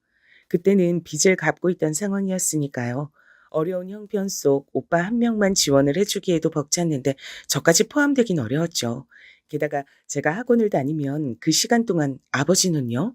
제가 돌봐드려야 했으니 제 시간을 다르게 쓸 수도 없는 노릇이었어요. 그걸 아시니까 엄마께서도 더 말씀을 안 얹으셨던 거겠죠. 아버지께선 퇴원 직후 초기에는 무척 우울해하셨으나 천만다행히도 딸 보기 미안해서라도 반드시 건강해지겠다며 점차 의지를 불태우기 시작했습니다. 괴롭고 고통스러운 과정이었으나 이를 악무신 채로 재활에 들어가셨고요. 그건 역시도 돈이 드는 과정이었는데 그럼에도 전 시간이 나면 모든 것이 나아져 있을 거라고 긍정적으로 생각을 해봤어요. 친정엄마께서 쉼 없이 일을 하고 계셨으니까요. 하지만 어느 날 반찬을 바리바리 싸들고 멀리서 걸음을 해주신 고모께서 이런 말씀을 뱉으셨을 때 제 심장이 철렁 내려앉고 말았습니다. 아유, 어쩌나 싶어. 삼교대란 거, 그게 진짜 사람 건강 망치는 지름길인데, 오래 할 만한 일은 아니라고 생각해. 우연인지 어쩐진 몰라도 내가 아는 사람 중에 삼교대 했던 사람들은 죄다 암에 걸리거나 면역력이 확 떨어져서 건강을 잃었거든. 냉장고에 반찬을 넣어주시며 그렇게 혼잣말을 하시던 고모께선 놀란 제가 아무 반응도 않자 그제야 아차 싶으셨는지 당황한 얼굴로 절 돌아보셨습니다. 고모의 당황한 얼굴이야말로 그 말씀이 농담이 아니라 진담이었다는 증거 같았어요. 당시에 전 3교대와 건강 문제를 연결지어 생각해 본 적이 없었습니다. 이럴 수가. 말도 안 돼. 그게 건강을 망친다고? 엄마는 벌써 2년 넘게 3교대로 근무를 하고 계시는데 어떡하지? 얼마나 불안해졌던지 몰라요. 아버지께 말씀을 드릴 수가 없어서 오빠에게 상담을 했습니다. 그랬더니 오빠도 저처럼 그런 식으로는 생각을 못 해봤던 건지 깜짝 놀라면서 표정이 안 좋아지더라고요. 이튿날 엄마와 밤 늦은 시각에 부엌에서 친정오빠가 대화를 나누었습니다. 아버지의 사고 이후로 좁은 집으로 이사를 갈 수밖에 없었기 때문에 방에서 부엌은 무척 가까웠죠. 얼핏 대화 내용이 들린 것도 같았는데 두 사람이 목소리를 작게 하고 있어 구분은 어려웠고 다만 오빠가 대학 입학을 하면 3교대를 그만두신다는 식으로 엄마께서 말씀을 하시는 듯 싶었습니다. 전 그것만으로도 다행이라 생각이 들었어요. 오빤 저에게 너무 걱정하지 말고 학교 생활 잘하라고 해주었고요. 입시의 막판까지 사력을 다해 공부를 하는 오빠를 보며 전 저렇게는 못할 것 같다는 생각을 더 강하게 하게 됐습니다. 슬프게도 전 공부와 인연이 없는 머리 같았거든요. 저는 여자 상업고등학교로 진학을 결정했고 부모님께선 곧장 수긍을 해주셨습니다. 그리고 오빠는 본인 스스로의 기대에 조금은 못 미쳤으나 굉장히 좋은 대학교에 합격했어요. 부모님과 전 너무 기뻤고 서로를 얼싸안으며 눈물까지도 조금 글썽일 정도였는데요. 오빠는 정작 스스로 만족스럽지 못했던 것 같아요. 내가 더 잘했어야 했는데 내가 우리 가족 책임지고 앞으로 먹여 살려야 하는데 대학이 첫 단추였잖아.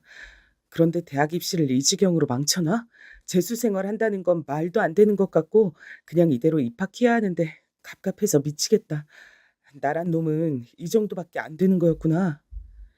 새해가 밝기가 무섭게 오빠의 동갑 친구들은 전부 술을 마실 수가 있는 나이가 되었다면서 전부 신이 나서 각종 술집을 전전해 다니며 놀고 있었던 시기였는데 오빤 꼴랑 맥주 한 캔을 사다가 집 근처의 놀이터에서 밤늦게 홀로 마셨고 쓰레기를 버리러 나갔던 제가 그 모습 보고 슬그머니 다가가 봤는데 술주정으로 그런 소리를 하고 있었어요.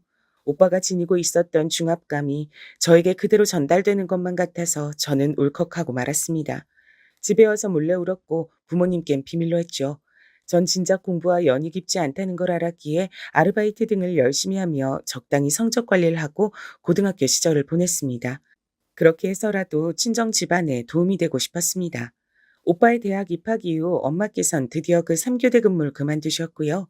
단기간 근무하시는 아르바이트를 하며 아버지를 돌보며 그렇게 지내셨습니다. 그러나 그 생활은 그다지 오래 갈 수 없었어요.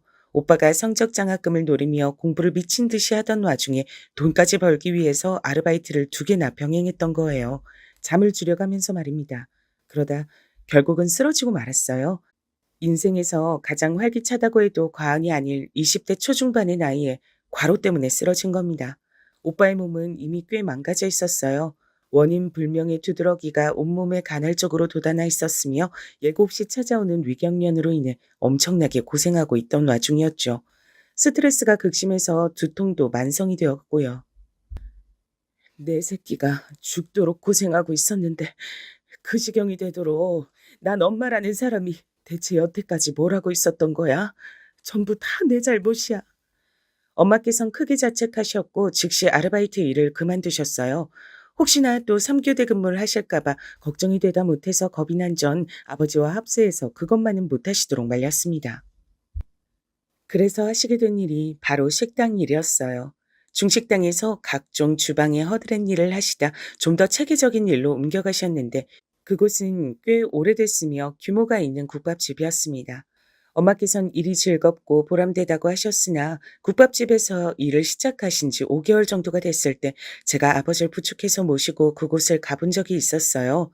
한적한 시간대였는데 딱 봐도 주방이 터줏대감처럼 보이는 어떤 분이 엄마를 몹시도 구박하면서 삿대질을 하셨고 힘든 일을 지시하는 광경이 눈에 들어왔습니다. 엄마의 옆 얼굴은 무척 고단해 보였으나 애써 입가엔 희미한 미소를 유지하고 계셨어요.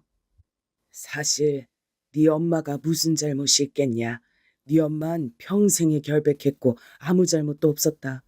네 오빠가 건강 이상 문제로 쓰러졌던 것도 면역력이 박살나서 한동안 고생했던 것도 네 엄만 본인의 잘못이라고 하였으나 너도 알잖니. 그게 어떻게 네 엄마 잘못이야. 나의 잘못이지. 네 엄마의 잘못이 딱 하나 있다면 인생이 잘못된 나 같은 사람과 결혼했단 거 그거 하나뿐이야. 저렇게 고생하며 살 여자가 아니었는데 괜히 날 만나서 저렇게 됐어. 아버지, 왜 그런 말씀을 하세요? 그러지 마세요. 이제 우울한 생각 안 하시기로 하셨잖아요. 힘내서 잘 살아볼 생각만 하시겠다고 전에 분명히 저한테 그러셨잖아요. 그러니까 제발 그런 식으로 말씀하지 마세요. 듣는 제 마음이 아플 거란 건 왜 생각 못 해주시는 건데요. 너에게도 정말 미안하다, 우리 딸. 세상에서 가장 귀하게 키워주고만 싶었는데 내가 바랬던 건 그것뿐이었는데 그거 하나가 이렇게 어려웠다니 내가 미안해. 그날은 친정아버지와 서로 눈물을 힘껏 참으며 집으로 돌아갔습니다. 지나가던 사람들이 의문스러운 눈길을 보냈으나 저희 부녀는 그런 것 따위 조금 더 신경 쓰지 않고 서로를 마음속으로 다독이며 집으로 돌아갔어요. 그날 늦은 저녁 하필 그날따라 엄마께서 밝게 웃으시며 식당 일이 정말 할만하다고 말씀을 하셨어요. 김치 양념을 많이 바른다고 해서 능사가 아니더라. 적당히 양을 딱 맞춰야 시원하고 간이 맞는 걸 새로 알았지 뭐니. 여러 가지 많이 배우는 것 같아. 이러다 나중에 각종 요리의 달인이 되는 건 아닌가 몰라. 밝게 웃으며 말씀을 하셨으나 무릎과 정강이해 보이는 새로운 멍자국, 거칠어진 손끝, 무엇보다 웃음으로도 숨겨지지 않는 피곤해서 거뭇하게 된 엄마의 눈가가 자꾸만 제 눈에 들어왔습니다.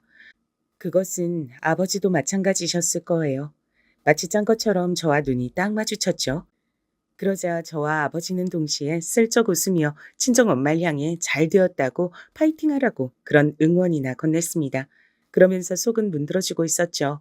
남들은 그저 평범하게 잘만 사는 것 같던데 제가 다른 집들의 속사정까진 알 길이 없었으나 적어도 겉보기엔 다들 저희 가족들보다 안 힘들게 사는 것 같았어요.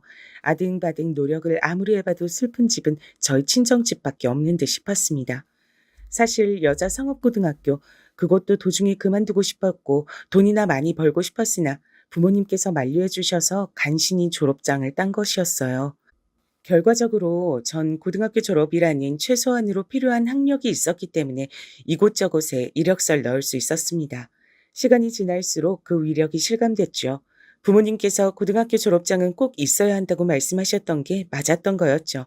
참고로 대학 진학은 깔끔하게 포기한 지 오래였습니다. 오빠가 건강이 너무 안 좋아서 결국 대학교를 도중에 휴학까지 했어야 됐으므로 제가 빨리 직장을 잡는 게 최우선이라고 생각을 진작 했었어요. 일을 하면서 제 목표는 저희 가족의 행복이었습니다. 엄마께서 일을 그만두시고 편하게 쉬시는 것, 오빠가 자신감을 되찾고 부담감을 내려놓고 여유롭게 일상을 사는 것, 그리고 아버지께서 진정으로 즐겁고 행복한 웃음을 지으시는 것, 그것뿐이었죠. 조금은 부당한 대우를 받으며 이를 악물고 버텼던 첫 직장의 시간이 지나고 23살 때 성공적으로 이직을 해서 다닌 직장에서 엉덩이를 딱 붙이고 경력을 쭉 쌓아갔는데요. 유일하게 저와 사적으로 친해진 직장 동료가 어느 날 저와 따로 밥을 먹다가 저에게 꿈이 뭐고 앞으로의 목표가 뭐냐고 물어보길래 가족의 행복이라고 대답했거든요. 그러자 직장 동료가 숟가락을 내려놓더니 눈물을 훔쳤어요. 그렇구나. 너무 의외의 답변이라 놀랐어. 그리고 조금 부럽네. 뭐? 부럽다고? 내가? 너 지금 그거 나 놀리는 거 아니고 진심으로 하는 소리가 맞아? 당연하지. 내가 널 뭐하러 놀리겠어. 진짜로 부러워서 그래. 난 부모님이 안 계시거든. 교통사고로 내가 중학교 때 두 분 다 돌아가셨어. 친척들이라고 하는 작자들은 죄다 도둑놈 식보들 뿐이었지. 차라리 벼룩에 간을 빼먹지. 어떻게든 챙겨갈 게 있을까 해서 눈만 빛내더라. 그때부터 어른들을 의지하지 않게 됐어. 나에겐 언니가 유일한 내 가족이야. 나보다 4살 많은데 고3 때 자퇴했고 날 위해서 자기 청춘을 다 바쳤어.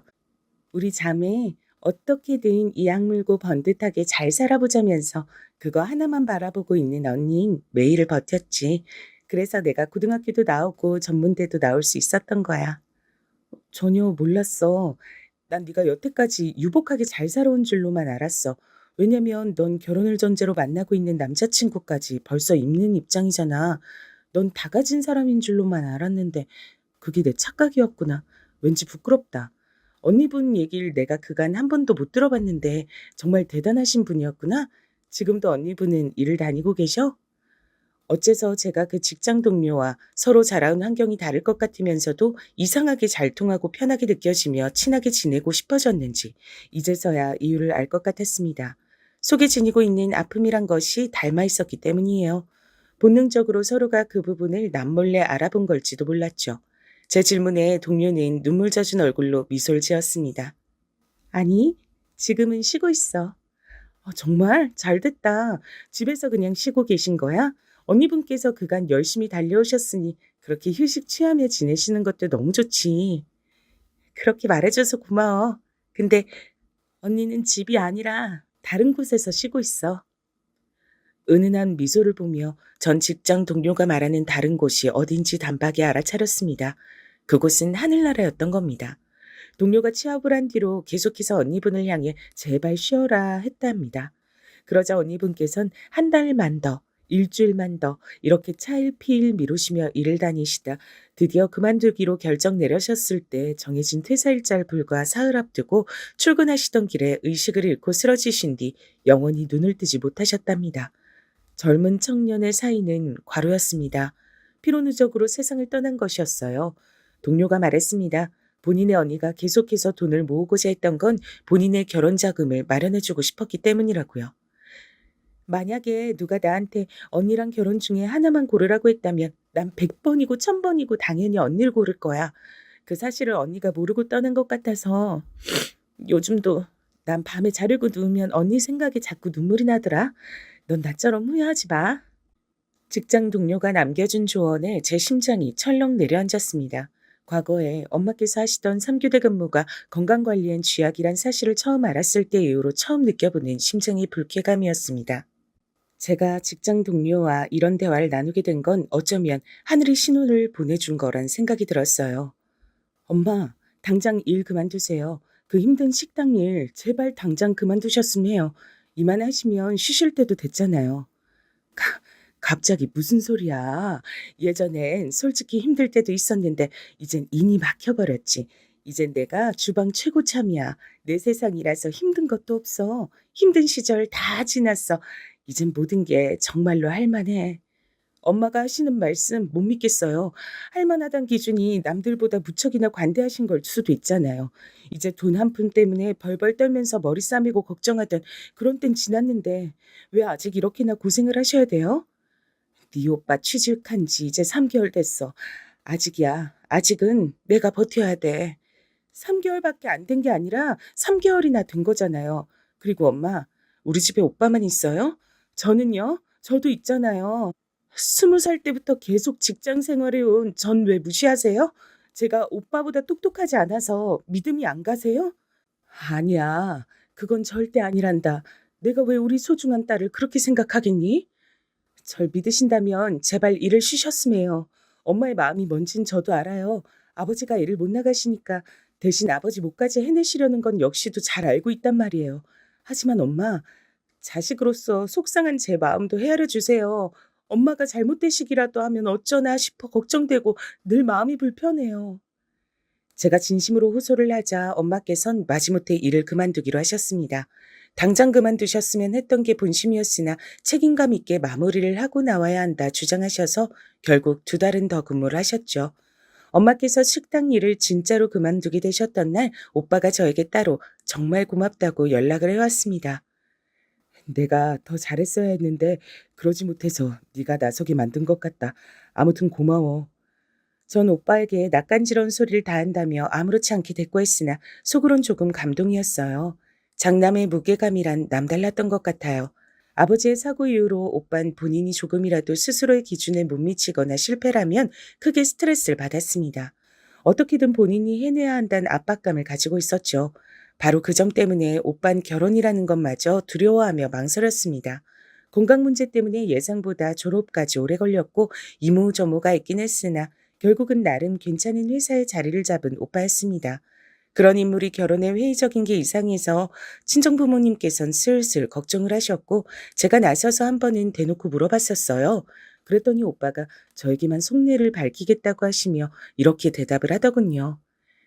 나는 우리 부모님을 최고로 잘 모시고 공경해 줄 여자하고 결혼하고 싶은데 그런 여자가 과연 있을까? 설사 그런 여자 같아서 결혼을 한다고 해도 만약에 속으로 몸이 불편하신 우리 아버지를 욕하거나 귀찮아하면 어떡하지? 마음 여리신 엄마 머리 꼭대기에 서려고 하면 그건 또 어떡하고. 가장 걱정되는 건 내가 꾸린 가정을 더 중요시하게 될지도 모르는 내 자신의 변화야. 그게 너무 끔찍하다. 그런 불효는 저지르고 싶질 않아. 듣는 것만으로도 왠지 숨이 턱 막힐 것 같았어요. 얼마나 많은 고뇌를 하며 살고 있는 것인지 저도 고군분투하며 살아왔다고 생각했지만 오빠에 비하면 못 미치는 듯 했습니다. 그리고 무엇보다 오빤 저를 먼저 결혼시키고 싶다고 했어요.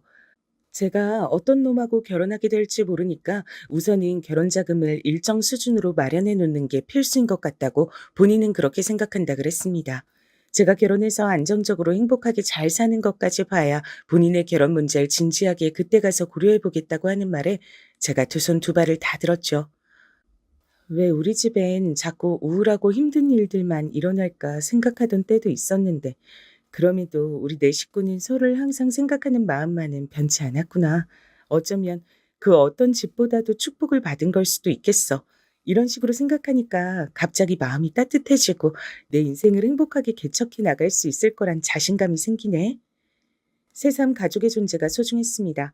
아버지께선 달을 절긴 하셨고 30분 이상을 연속해서 걷는 건 무리였으나 어쨌든 대단한 재활을 거친 끝에 휠체어 없이도 당신께서 스스로 움직일 수 있게 되신 상태였습니다. 천천히 일어난 변화는 기적 같았죠. 포기하지 않으신 아버지께서도 세상 감사한 마음이 들었던 것 같아요. 한결같이 엄마를 향해 고마움과 미안함을 동시에 표현해 오신 아버지께서 계셨기에 엄마 또한 힘든 걸 힘들다 하지 않으시며 굳건히 버티고 일을 하셨던 게 분명했고요. 제가 직장 동료의 조언을 듣자마자 엄마께 식당 일을 그만두라고 강하게 말씀을 드렸던 것, 그것은 가히 신의 한 수로 밝혀졌답니다. 일을 완전히 그만두시고 난 뒤에 받아보셨던 건강검진에서 큰 이상이 발견됐기 때문입니다. 만약 계속 일을 하고 계셨다면 혈관이 막혀 크게 잘못되실 수 있었어요. 그런데다가 초기 암 환자이시기도 했습니다. 무사히 조치를 취해서 엄마께서 나으실 수 있었던 것에 온 가족이 가슴을 쓸어내렸죠. 치료를 다 받으신 뒤 엄마께선 자꾸만 뭘 하려고 드셨어요. 일을 안 하니까 어색하다고 하셨습니다. 그냥 편하게 쉬면 좀이라도 쑤셔요. 아버지랑 규칙적으로 산책 다니는 코스라도 만들면서 지내세요. 아니, 사실은 그게 아니고 쉬면 불편해서 그래. 그 말씀에 눈물이 핑 돌았습니다. 이런 면에서 오빠와 엄마 두 사람이 닮아 있었어요. 왜 불안해요? 자식들이 둘 다 직장 다니는데 뭐가 불안하세요? 그래도 아직 물가에 내놓은 자식들 같아. 둘 다 결혼을 아직 안 했으니까 그런가? 마음 같아선 둘 다 얼른 결혼을 했으면 싶지만 욕심은 안 부리련다. 뭐든지 욕심이 과하면 안 되니까. 그리고 나나 네 아버지가 너희들 결혼에 걸림돌이 될까 봐 미안하고 민망해. 걸림돌이라니 말도 안 되는 소리였습니다. 오빠가 제가 먼저 결혼하기 전까진 절대 결혼 안 한다고 한 걸 부모님도 아셨어요. 직장 동료가 자기 언니와 결혼 중에 자기를 고른다는 말처럼 전 우리 가족과 결혼이란 선택지가 있다면 무조건 전자였죠. 특히나 부모님을 낮잡아 보는 남자라면 차라리 안 만나는 게 낫고요. 그래서 결혼이 간절하지 않았고 다만 부모님께서 자식이 결혼하는 모습을 보고 싶어 하시는 게 마음에 걸렸죠. 그런데 저의 조건을 비웃지 않으며 저와 결혼하고 싶어 하는 남자가 생길 줄은 몰랐습니다. 건너 건너 지인을 통해 처음 인사를 나누게 됐을 때까지만 해도 설마 결혼하게 될 거라고는 상상을 못했어요. 남편은 객관적인 조건이란 것에서 하나부터 열까지 다 절 월등하게 앞서는 사람이었거든요. 그래서 결혼은 무슨 연애 이응자도 머릿속에 안 그려봤건만 인생이란 건 알 수 없었습니다. 남편은 인상도 그렇지만 매사에 무미건조했고 세상사의 뭔가 관심도 없어 보였어요. 따로 좋아하는 건 축구 보는 거, 축구 게임하는 거 두 가지뿐인 듯 했고요. 이런 남자가 저와 결혼을 원한 것에 배경이 있었다는 것을 알게 된 건 결혼 이후였습니다. 어쩌다 보니 번갯불에 콩 구워 먹듯이 하게 된 결혼이라 이전엔 이유를 알 길 없었어요. 참고로 결혼 얘기에 부모님께선 반색하셨고 제가 결혼하면서 딱히 돈 크게 안 들어갈 것 같다니까 오빠가 화들짝 놀랬죠. 결혼이 금방 진행됐습니다. 전 이전에 남편이 만났던 여자가 있었는데 결혼 직전까지 갔다가 파혼했더라고요. 남편 여동생, 즉 저의 시누이가 그 이유를 제멋대로 나불거렸습니다. 그 언니는 싸가지가 바가지였어요. 아주 약간 사는 집 딸내미였거든요. 그래봤자 원래 부자는 아니고 벼락 부자? 졸부 주제에 고상한 척은 얼마나 하던지. 그분 성격이 별로라서 파혼까지 갔던 건가요? 말도 마세요. 신혼집 매매 아니고 전세로 구했다고 지랄지랄. 30평대 아니고 20평대라고 지랄지랄. 예식장이 호텔이 아니라고 지랄지랄. 결정적으로 혼인신고 안 하고 살다가 애 생기면 그때 혼인신고할 거고 수 틀리면 이혼하겠다 그래서 그 지랄지랄만큼은 못 참은 우리 엄마가 난리 나신 거죠. 그 언니한테 세게 한마디 했다가 그거 갖고 또 그 집안 식구들이 눈 뒤집고 시끄럽게 돼서 하여간 그러다가 파혼했던 거예요. 과정이 그러했으니 파혼하기 전에 감정은 식어 있었고 남편은 그 여자에게 질릴 대로 질린 상태였다고 합니다. 그런데 절 보자마자 이 여자다 싶어 바로 결혼까지 해버린 것이었죠. 전 남편이 그 여자와 살려고 준비했던 신혼집에 들어와 살고 있던 거고요. 당연하게도 시댁은 친정보다 형편이 넉넉했는데요. 시부모님께서 이혼하셨고 시어머니 혼자 남편과 시누이를 키우셨기 때문에 시아버지께선 안 계셨습니다. 남편이 고등학교 때의 일이었고 그 이후로 시아버지께서 돈은 매달 보내오셨다 그랬어요. 이혼 사유는 시아버지의 바람이었고요. 근데 시아버지께서 바람이 난 상대가 시어머니의 지인이었다고 합니다. 마치 어느 유행가의 가사처럼 잘못된 만남이었던 거예요. 물론 이 이야기도 시누이가 나불거리는 바람에 알게 됐던 거죠. 시어머니께선 경직된 가풍 속에서 자라셨던 분이기 때문에 배우자에게 외면받고 이혼까지 당했다는 사실을 무척 수치스럽게 여기셨고 실제로 당신의 친정 식구들에게 거센 질타를 받으신 뒤 충격에 빠져 한동안 병원 신세를 지신 적도 있다 그랬어요. 남편은 본인의 모친을 무척 불쌍하게 생각하는 듯 했습니다. 일명 마마보이 기질이 있는 듯 싶었네요. 나는 네가 없이 사는 집안이라 오히려 고분고분해 보이고 좋더라. 거만한 거, 거드름 피우는 거 딱 질색이야. 시어머니께서는 노골적으로 절 며느리로 들이신 이유를 말씀해 주셨습니다.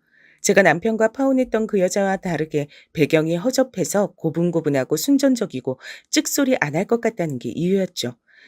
참고로 시어머니께선 꾸준히 점집을 다니셨는데 거기서 남편이 반드시 그 해에 결혼해야 한다는 소리를 했다고 합니다. 그래서 파혼 이후에 저와 얼른 결혼시키셨던 거예요. 점집에 갖다 바친 돈이면 외제차 한 대는 기본으로 뽑는다는 시누이의 얘기에 제가 기절할 뻔했습니다. 한두 푼 벌고 모으는 거 너무나도 힘들고 간절하게 해온 저였기에 그런 식으로 거액을 쓰는 건 상상도 안 됐어요. 이런저런 남편은 신기했죠. 본인과 너무 다른 사람이 저였으니까요. 제가 살아온 궤적을 남편은 신기했으며 제 얘기에 흥미를 많이 보였습니다. 그래서 제가 남편에게 제 친정 얘기를 자주 해줬어요. 아버지의 사고 이전부터 저희 친정 식구가 살아온 얘기들을 말입니다. 하지만 남편에게만 얘기했을 뿐인데 설마 그걸 시어머니와 시누이가 모두 알고 있을 줄은 몰랐어요. 어느 날 호출을 받고 시댁에 가서 마늘을 다 까놓으라기에 힘겹게 까고 있는데 시누이가 오더니 그러더라고요. 독한 마늘 같은 인생이 새언니 인생 아니겠어요? 오빠한테 새언니네 얘기 들어보니까 마늘처럼 촌스럽고 눈물이 나는 인생이었더라고요. 구질구질하게 사는 사람들을 조명하는 다큐멘터리를 길게 한 편 본 것 같았어요. 머리가 띵해졌습니다. 제가 지나온 것들이 전부 그들에겐 흥미거리 정도에 지나지 않았어요. 시누이는 머리가 꽃밭이라 말을 이렇게 한다고 쳐도 옆에서 피식 웃는 시어머니는 뭐란 말입니까? 과연 결혼해서 행복한 것일지 스스로 의문이었습니다. 후다닥 해치워버린 저의 결혼, 뒤늦게 친정 부모님께선 걱정이 되셨는지 제가 잘 지내는지 너무 궁금해하셔서 괜찮다는 말씀을 자주 드려야 했어요.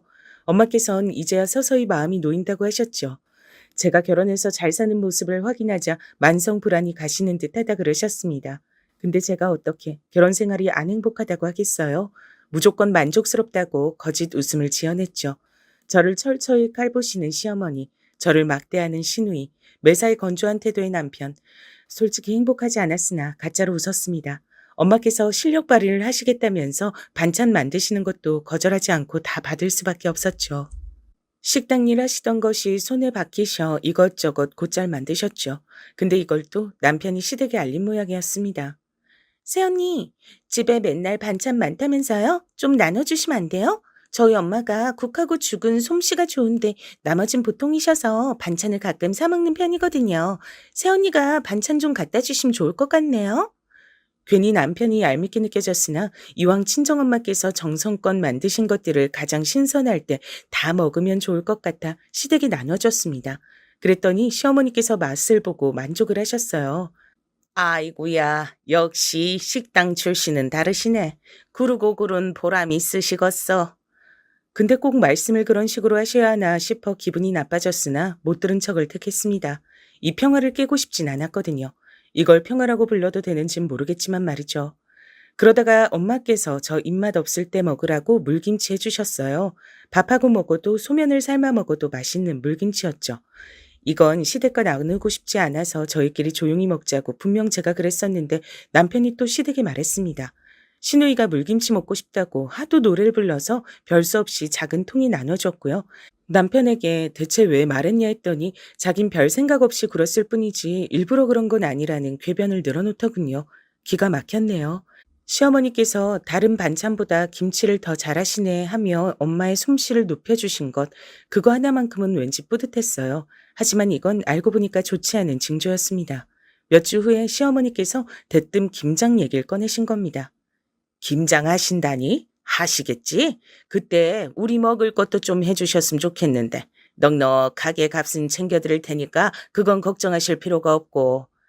그렇게까지 콕 찍어서 김장 얘기, 돈 얘기를 하시니까 어쩔 수 없이 친정엄마께 이러이러한 요청을 받았다고 전달은 해드려봤어요. 그랬더니 엄마께서 아주 흔쾌하게 수락을 하시는 거예요. 제 시댁에 당신께서 도움이 된다면 그것으로 즐겁다고 하셨습니다. 가슴이 뭉클해졌고 역시 엄마가 최고란 생각이 들었어요. 그러고 나서 김장철이 다가오기 시작할 때였습니다. 시어머니께서 저에게 봉투를 내미셨죠. 김장값이라고 하셨습니다. 후불 아니고 선불로 챙기는 것 봐. 내가 이렇게 센스가 넘치는 사람이란다. 김장은 더도 말고 덜도 말고 100포기 정도만 부탁할게. 네? 100포기요? 어머님하고 아가씨하고 입이 두 갠데 100포기라뇨? 그렇게나 많이 해요? 쟁여놔야 되고 여기저기 갖다 줄 곳도 많아. 이왕지사 김장하는 김에 100포기 하면 되잖아. 뭐가 그렇게 어렵대니? 아니, 친정엄마 혼자 사시는 거고 기껏해야 제가 같이 할 텐데 어떻게 100포기나 할 수 있겠어요? 왜 안 돼? 식당 출신이신데 뭐가 불가능해? 어이가 없어 일당 봉투 안을 슬쩍 봤는데 제가 바로 고개를 갸웃했습니다. 금액이 단박에 가늠이 됐거든요. 놀라서 저도 모르게 지폐를 꺼내봤고 30만 원이란 걸 확인했습니다. 어머니, 김장 100포기 받고 싶으시다면서 30만 원이요? 설마 이게 전부예요? 참나, 설마 돈을 더 달라는 거야? 양심이 있어야지. 양심이라뇨. 어머님께서 100포기 하라고 말씀만 안 하셨어도 전 이 금액 가지고 뭐라고 말씀드리지 않았을 거예요. 하자 있는 집안 주제에 언감생신 우리 집안하고 사돈 맺었으면 두고두고 그쪽이 이등인데 뭘 그렇게 따져? 어머님, 말씀이 지나치십니다. 얘 좀 봐라. 너 슬슬 싸가지가 없어지려 하는구나. 난 그런 거 딱 질색이니까 고분고분하게 굴어 착하게. 말이 안 통하더라고요. 속이 부글부글 끓었고 전 그날 밤 남편에게 시어머니와 있었던 일을 전해줬어요. 그랬더니 남편이 보인 반응이 가관이었습니다. 우리 엄마 욕하지 마. 마마보이라고 진작 느끼고 있긴 했지만 너무 실망스러웠어요. 저한테 또 하던 말이 친정엄마께선 100포기를 공짜로도 해주고 싶어 하실지 모를 일인데 왜 제가 멋대로 혼자 미리 짜증을 내고 있냐며 저보고 성질이 더럽다 그랬습니다. 당신은 나를 존중하긴 해? 자기 처가에 대한 존중이란 게 있기나 해? 이상한 소리를 하네. 존중은 내가 하는 게 아니라 받는 입장이지. 제발 피곤하게 굴지 마라. 제발 조용히 살자. 오만한 남편의 발언에 충격을 받았습니다. 그러면서 절 향해 보여주던 그 눈빛은 그래봤자 네가 어쩔 건데 하는 기색이었어요. 시어머니와 마찬가지로 남편 역시 자기네들 쪽이 월등하고 우세하니까 전 발표도 꿈틀하면 안 되는 지렁이로 치부했던 것입니다. 밤새 열받아서 잠이 안 왔어요. 이틀 고민하던 전 다이소에 가서 5천 원 주고 김치통 하나 샀습니다. 그거 들고 시댁으로 갔어요. 어머님, 미리 김치 맛 좀 보셨으면 해서 가지고 왔어요. 아주 잘 됐거든요. 그래? 역시 식당 출신이라 빠릿빠릿하신가 보네. 구르고 구른 사람은 역시나 달라. 맛보기 김치까지 준비하다니. 시종 기질이 다분하시구나. 너무 마음에 들어. 시어머니께서 즐거이 콧노래를 부르시며 제가 식탁에 올려놓은 김치통을 열어보셨죠. 그리고 그 안에 든 길에서 주운 커다란 돌 2개와 제 도장이 찍힌 이혼 서류를 보시곤 말문이 턱 막히셨습니다. 잠시 후 분노의 비명을 시어머니께서 내지르신 탓에 방에서 자고 있던 시누이가 비몽사몽해서 나와봤고 이혼 서류를 확인한 뒤에 놀라서 함께 비명을 지르더군요. 그 모습을 보며 전 뿌듯하게 신발장으로 향했어요. 역시나 이혼을 당하신 것에 트라우마, 콤플렉스가 있던 시어머니께선 이혼에 저토록 충격을 받으실 줄 알았습니다. 예상대로인 것에 웃음이 나왔네요. 이혼? 이혼만은 안 돼. 네가 뭔데 건방지게 내 아들하고 이혼을 하겠단 거야? 감히? 저한테 하신 짓 보면 충분히 이혼 사유가 될 것 같던데요. 그러니까 그냥 깔끔하게 이혼하는 쪽이 서로에게 편할 것 같습니다. 소송으로 가면 너무 구질구질하잖아요. 시어머니께선 제가 괘씸해서 미치려고 하셨고 시누이가 저한테 당장 잘못을 사과하라며 소리를 질러댔습니다. 상대할 가치조차 없었죠. 제가 이혼 서류에 도장을 찍어서 준비했던 것을 알게 된 남편은 저에게 단호하게 말했습니다.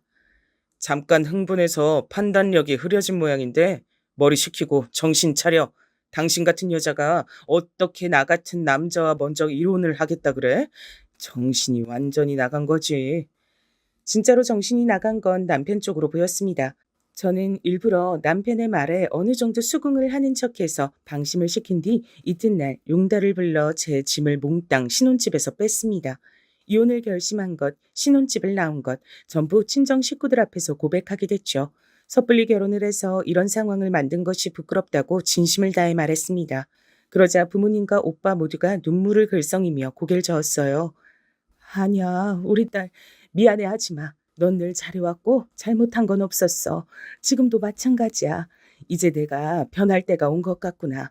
더 이상 자식들의 결혼 문제로 일이 일비하지 않으련다. 너희들은 살고 싶은 인생 마음껏 살아. 부모 눈치 보지 말고 부모 우선시하지 말고 너희가 진짜 주인공인 인생들을 살아라. 엄마께서 그렇게 말씀하셨을 때 아버지께서 웃으며 고개를 끄덕여 주셨고 저와 오빤 서로 마주보며 앞으로 각자 더 열심히 살겠다고 다짐했습니다.